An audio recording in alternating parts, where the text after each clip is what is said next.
Okay, go ahead and start now. May. Okay, I'm calling the meeting to order. And the first item on the agenda is the public input. Do we have any public input? Okay, let's go to approving the meetings from the last meeting that was April 20th. Do I have a motion to approve the meetings from April 20th? I move to approve that, the minutes. All in favor? Oh, Well, you need a second. I need a second. I'll second it. All in favor? Aye. Aye. Okay, minutes approved as presented. The next thing we want to do is consideration of the next schedule of meetings and the tentative meeting schedule. And I have it here. Does everyone have a copy of it? Yes. Okay, we got this, next meeting is April the 19th at 1 o'clock. That's the day after the close of tax schedule, so that's okay. July 19th, November 15th, and January 17th. These are all, I think, on a Wednesday at 1 o'clock. Yeah. Um, And just so, just a reminder, the gap is bigger between July and November. It just gives the actuaries time to do the annual report. Correct, instead of being October. Yeah. I'll make a motion to approve the meeting schedule as presented. I'll make that motion. Okay, do I have a second? Second. All in favor? Aye. Aye. Okay, so the schedule is appointed, so we can give it to Lisa. Next on the agenda is performance review of defined benefit plans. Yep. Mike, you're on. Yeah, so why don't we all together give a big goodbye to 2022. And I thought in the capital market indexes, I just want to spend a little time kind of reflecting on 2022 and talk about what happened, and then I'll talk about Morgan Stanley's view for 2023 going forward. So 2022, and you guys have the for the remote guys, it wasn't one of the attachments, but the Dow Jones Industrial Average last year lost 6.7%. The S&P negative 17%. The NASDAQ lost 32%. Surprisingly, this surprises a lot of people. International markets actually did better, with you know, the FTSE 100 losing 6%. You know, and what's really surprising is that with everything going on in Ukraine, that the international markets held up better than ours. Just flowing through a couple of things. Growth obviously got crushed. Russell 1000 growth down 29%. There it is, the EFA down below, the true international benchmark. The discount rate now is 4.5, right? Prime is 7.5. You know, these are mind-blowing numbers when really we came off of a benchmark starting point of 0. And then on the back page, the fixed income, the aggregate lost 13%. Mike, you talked about international did better in 22. How did international do compared to the US in 21? Not even close. US killed them. Yeah, so it's kind of a correction that they're Yeah. trailing. Are we trailing them or are they trailing us? Over what time frame? Just in general, like what's usually the trend, or it's just all over the place? It's all. Okay. Yeah, you can't narrow that down. Okay. So, you know, congratulations to any investor. You survived the worst year in the history of the bond market. And the reality is that for the first time since really financial records have been kept, both the S&P and the aggregate finished down in double digit. So that's kind of a reflection on what happened last year. So you guys are all, I'm sure, aware of the, you know, the main culprit for the decline was the reappearance of a word that people in the room under 40 probably aren't that familiar with. It's inflation. And that the Federal Reserve was forced to combat inflation with really the ultimate tool, which is the raising of interest rates. And there's a correlation between bond prices. Bonds don't like inflation. Bonds don't like interest rate hikes. And we had a 6-month rate hike cycle that there's really nothing to compare it to. There was in the 70s, you might remember, the 20% mortgages and CDs paying 15, 16%. But even during that time frame, you did not have the 6-month 450 basis point rate hike cycle. It's never happened. And so what that did was just absolutely spook fixed income. So, in the next 10 years, it's not going to be really a good time to be borrowing money, right? But finally, it's a good time if you have money. Morgan Stanley, our firm, pays 4% on cash now. You can get a 5% CD now. And these, think about if you were in search of yield on your cash or in search of a CD yield for the last 14 years, you were lucky to get one. And that in a 6-month time frame has completely reloaded. So before I get into the portfolio, Morgan Stanley's view is fairly optimistic because we'll talk about 3 things, right? We'll talk about stocks, we'll talk about bonds, we'll talk about alternatives. By the way, alternative, the one big shining sector that did really well was good old energy, up 64%. So with everything happened, with global energy needs, and by the way, energy was 2015, the WTI crude went below 30, and oil and energy investments have really before this year were complete dead money. And if you look at the trailing returns there was certainly no money made in energy, and that reversed quickly. So 2023, the sort of the battle cry, and it's not just from Morgan Stanley, Goldman Sachs, JP Morgan, fixed income looks unbelievably attractive. We think the Federal Reserve, we had PPI numbers come out this morning. Last week, CPI numbers, inflation is cooling, right? So, and the effects of the unprecedented rate hikes of the Fed, right? Let's remind ourselves, interest rates, lower interest rates, that's the gas pedal on the economy. Raising interest rate, that's the brake on the economy. And they essentially slam the brakes. So bonds or the fixed income, ultra short-term treasuries with short year duration, down 5 to 6%, all the way out to high yield bonds down anywhere from 20 to 30%. Bonds have what stocks don't, and that's a maturity date. And no matter what's happening with interest rates or inflation, the calendar, as you turn January, February, March, April, 23, 24, 25, as you march closer to those maturity dates, one thing that's going to happen is bond value is going to come up. Second, the pace of the rate hikes are, this is from Jerome Powell's mouth. Now, with this most recent news, target is around 5. So, 75 basis points in 2023, nothing like the 450 we got in a 6-month period.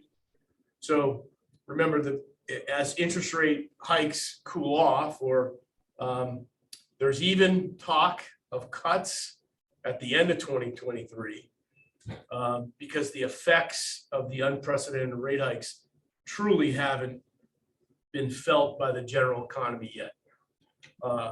And Morgan Stanley feels that is coming. That peak inflation is going to continue to trend down. There's a shift going on now from the good side of the economy, right? 2 years of COVID, we went out and bought the the barbecue and the deck and all the goods and services at homes and Lowe's and now that's switching to services. So the service side of the economy, hotel rooms, airlines, restaurants, all look to have a banner 2023. And, if you pay attention to, what the companies are telling you, that's already started to happen. So Morgan Stanley has a prediction of the aggregate, the bond ag being up double digits in 2020.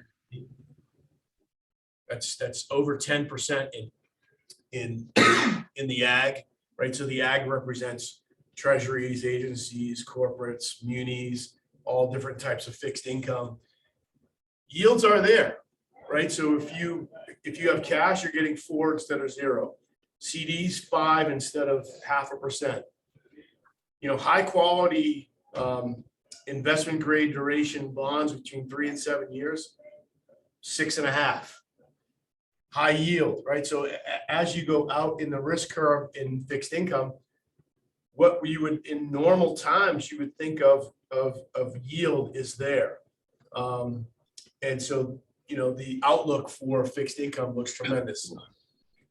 2023, the outlook, the last leg of this correction that we're going through, we haven't felt yet. So on the stock side, we could retest the lows. Retesting the lows would, on the S&P 500 in that 3,600, 3,700 all range.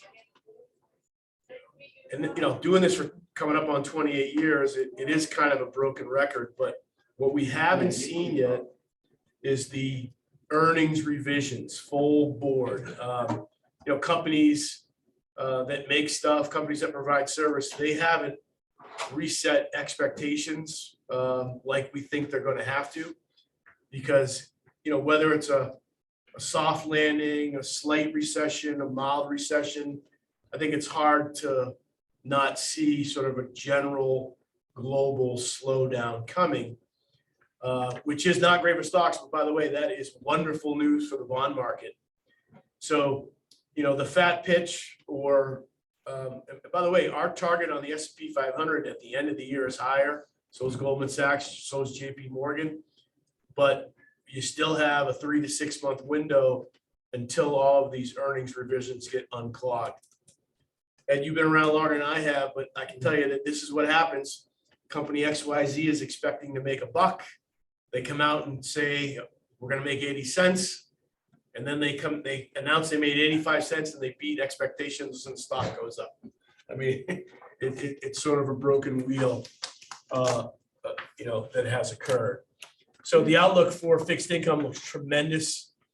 The outlook for equities, looks another quarter or two of continued volatility. Once we get through the downward earnings revisions, we think, and you think about the leadership, right? It's been FANG, right? It's been those 5 companies within the S&P 500 that have driven all the returns. So, you take Google and Apple and Facebook, right? You take those companies out. The average company, right? The value company, the company that had real earnings, a real dividend, a real product, those stocks didn't do well in 2021, 22 with COVID. But it was, the crypto and the companies with no earnings, companies with this high growth expectations, mostly due to the free money, is that we think, and this is a good thing, I think, for the pension plans as it relates to the town and to most investors, you're going to see a broadening of participation. Instead of this little narrow technology company leading the charge in returns and kind of, no matter how you slice it at the index level, it was all about, mega cap technology and tomorrow's companies that are going to come up with the new latest and greatest. But the companies that made ketchup and rope and tape and tires and, those companies had a ho-hum, last couple of years, and there's going to be a rotation. And we've seen it, that those stocks have really woken up and there's going to be new leadership coming out, and it's going to be more broader, and it's going to be more sort of data dependent. Finally, things like price earnings and, money in the bank and little or no debt. How long have you paid your dividend, and how long has it increased? Those are the things that are going to start to come in favor again. So we should, in the second half of the year, we should see broader participation. In short, the value plays. Value should outperform growth, no doubt about it. Yeah, hey, Mike, the only thing that I'd add to that list that you had is that, the defense contractors are really doing well also. Yep. As a result of, Ukraine and other things. Just if I could just make a little diversion, how does the debt ceiling kind of fall into kind of the shorter term, pro forma here? Yeah, so having 31 trillion in debt, 138% of GDP, printing money, and giving it away, the 6 trillion we gave to COVID and the debt ceiling, that is certainly, one of the gorillas in the room that, at what point do we pay the piper on that? Now, politically, Ken, do you know of anyone that's coming up with any idea to change the path, of that? I don't see the first one. Yep. Should be in this office. It's an issue, Ken. It's an issue. There is, you'd think you'd see it in the demand for treasuries, right? Whether they're rolling off the balance sheet as QENs or the new issues. And, we haven't seen it yet. But at some point in time, the third rail needs to be addressed. And, I would say this, Ken, that if that sort of scenario plays out, that, baked beans and handguns are going to be of value, and stocks and bonds aren't. Yeah. Yeah, I'm sorry to take you off track. The only other question that I had was, what's your view on the exchange rates right now? Because they've been. Yeah. So Yeah. the other The dollar's been strong, right? dollar was up 20% in 2022. And that is a negative to, large cap companies that are based in the United States. When they repatriate that money, they're getting a 20%, clip. The FX market or global currencies, have an ultimate impact on, capital markets as it relates to stocks and bonds. And, if the strength of the dollar, which has started to reverse, but, we don't have any pure currency plays in the DB plan. But the expectations are, Ken, that 2022, the dollar should decline, versus other currencies. We've already started to see it in the last few days in the pound and the euro. Yep. They've been backing up. I've got one other comment too. The other thing that's a wild card here is the debt limit, approving another 2 or 3 trillion on the debt limit that we have of 31.5 going up another 2 or 3 or 4. And there's a big fight going on right now on that.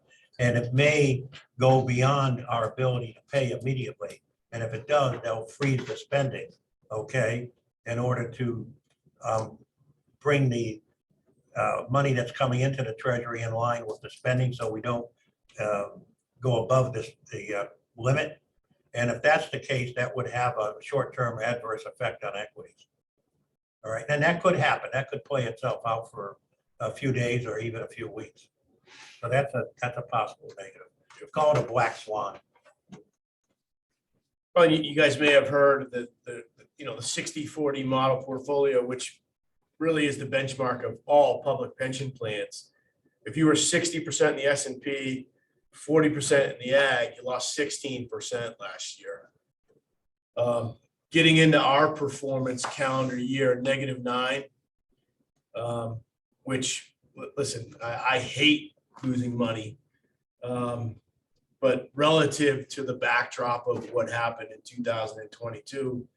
I also included the custom performance, right?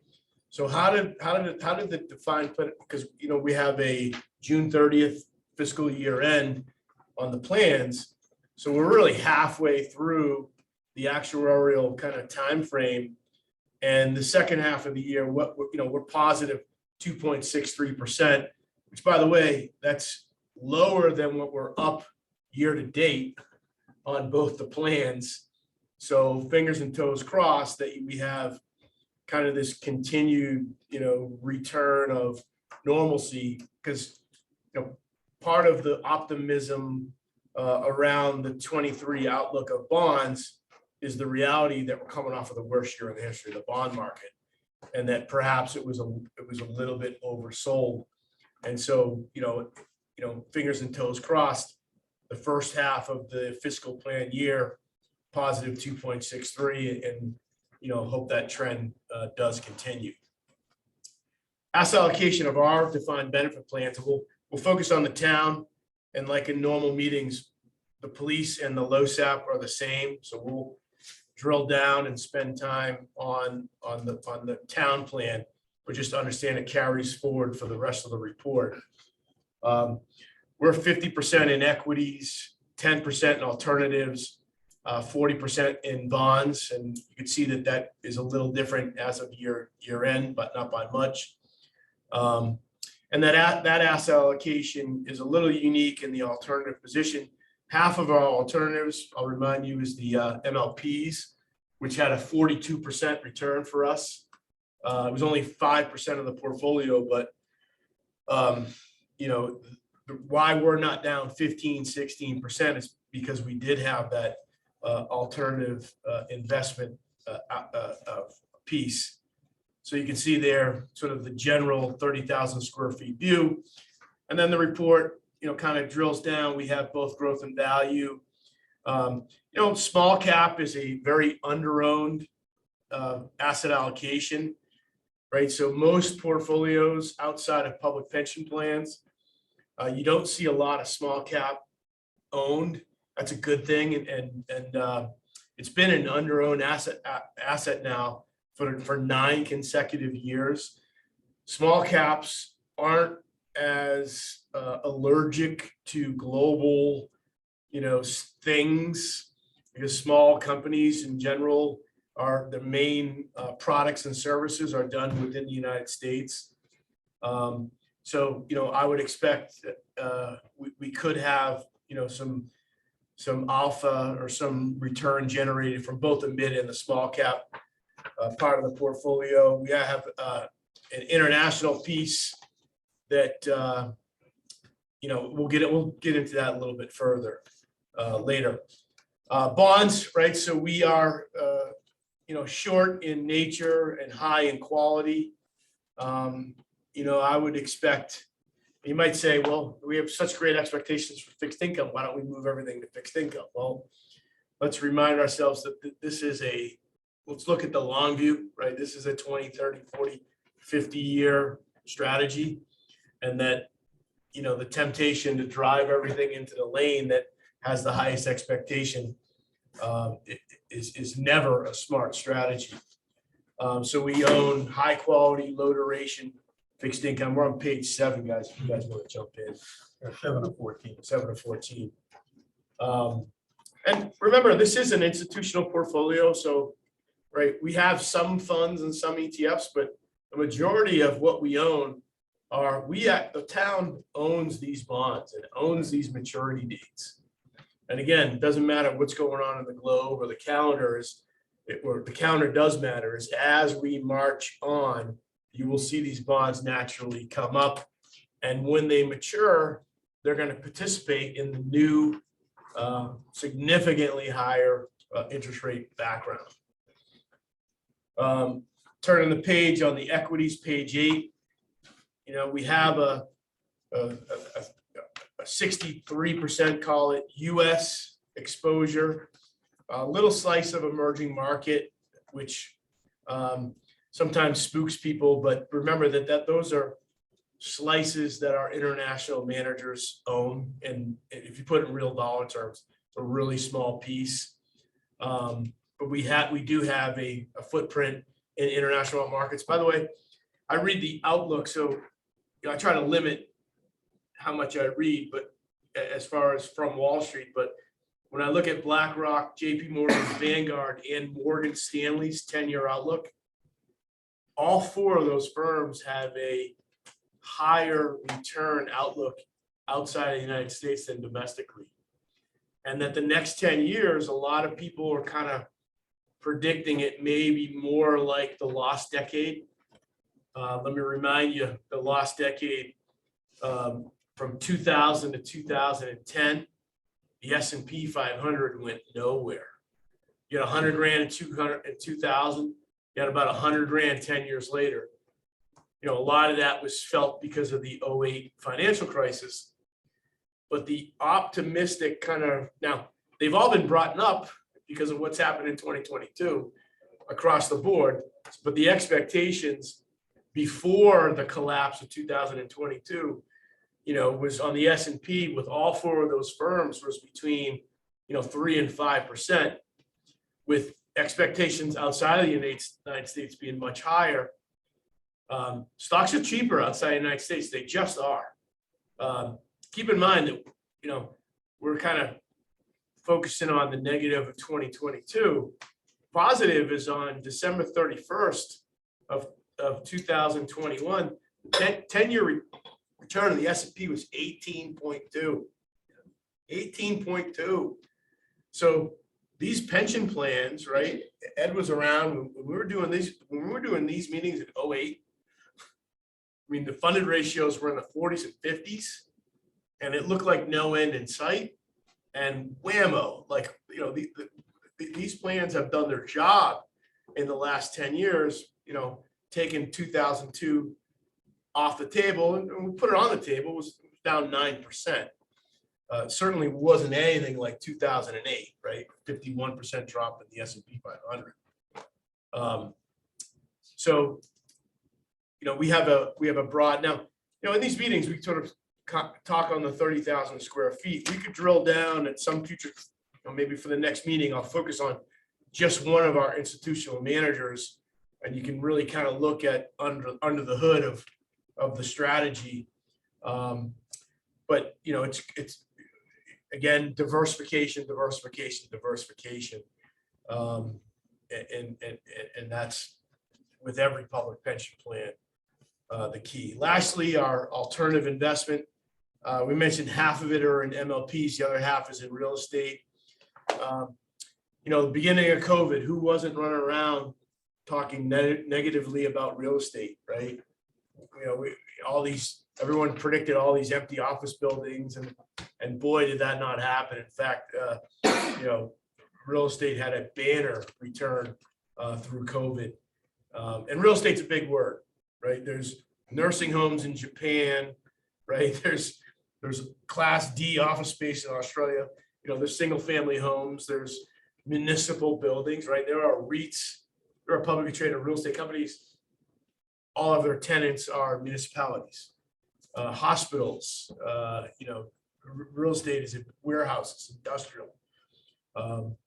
And so having a unique 10% piece in the alternatives, I think we're well positioned heading into 2023. How do we do in 2022 on page 10? Well, our stocks, equities, this includes both international and domestic, we're negative 14.8. Our bonds did way better than the aggregate. Remember, the ag was down 13%. Our bonds were down 3%. Why were our bonds down? We have higher quality, lower duration than the ag. And again, I summarized, I talk to clients is here's 2022. You have 1 through 10. Everyone knows 1 is the most safest conservative investor. 10 is the most aggressive. Well, 2022, obviously the 10s got killed, right? So the 10s, you have you know, the mega cap technology stocks, the classic growth stocks that led the way in COVID, those are down 50, 60, 70, 80, 90%. Right? But what's frustrating, and we move down the risk curve to the ones, is that the ones were down 5-6%. And that's what made, and in this case, there's 3% for our high quality, low duration fixed income. Alternatives, I mentioned half of it did really well and the other half didn't in 22. You know, real estate went down like the S&P, giving us a net performance of 9%. So that's the asset allocation. Again, I'm looking at my crystal ball. We have 6 more months left here of the fiscal year. But you know, I do see volatility on the equity side, but a really robust return on the fixed income and alternative piece of the pie. And we should have a good, you know, knock on wood, we should have a fairly strong 2023.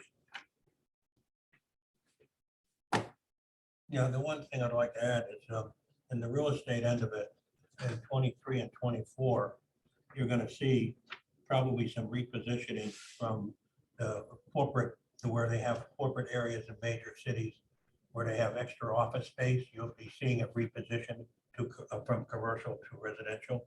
They're working on that now. And that could also be a positive effect for the real estate holders, by the way. Yeah. I just wanted to mention that's another side thing going on. Yep. Questions on the performance report, asset allocation? The only thing, I have a question, and I'm jumping ahead a little bit to compare the police versus the town. The police did a little bit better, but I assume that's because it's an active plan. and there's more Withdrawals money and coming in. deposits, yeah. Okay. Yep. Yep, the town plan pays out about $600,000 more than comes in. The police plan, we're putting more money in than is being taken out. And so the police plan benefits from contributions. So you're always going to see a little bit different in returns.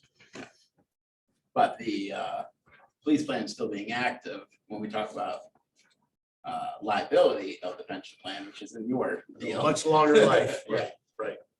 It affects it the other way. Yeah, and there's no plans to change that around. The police are going to continue to be an active plan.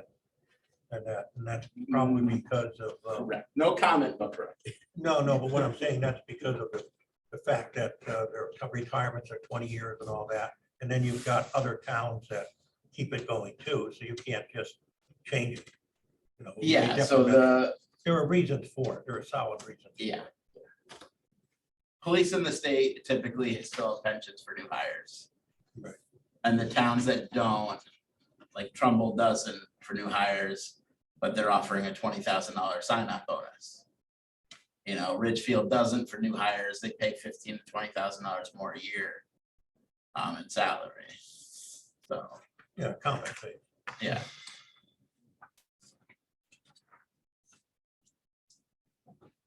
Okay, any more Next. questions on that? Okay.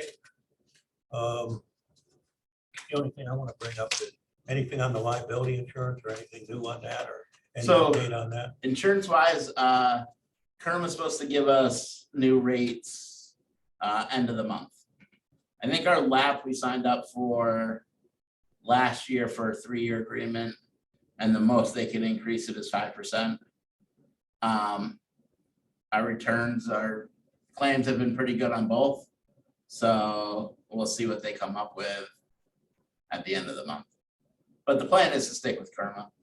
They've been really good with us. Yeah, So, and last time we went out, when we went to Kerma, is because Travelers was looking for a 30% increase. And we switched to Kerma, and on comp only, they were looking for 30%, it would only do a 1-year deal. And comp actually went down last year with Kerma. So, it's been good for the town. yeah, and our incidences of injuries or anything are not high or anything like that.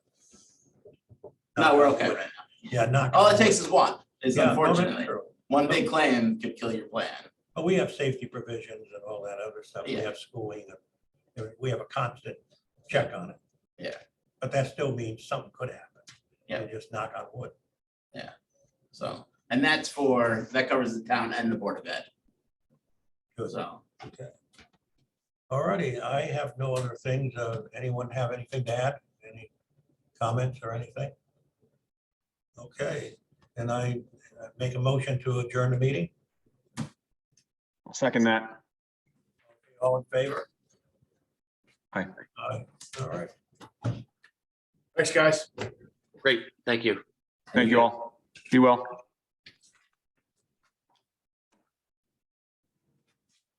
Broke a record, 25 minutes. 37. 37.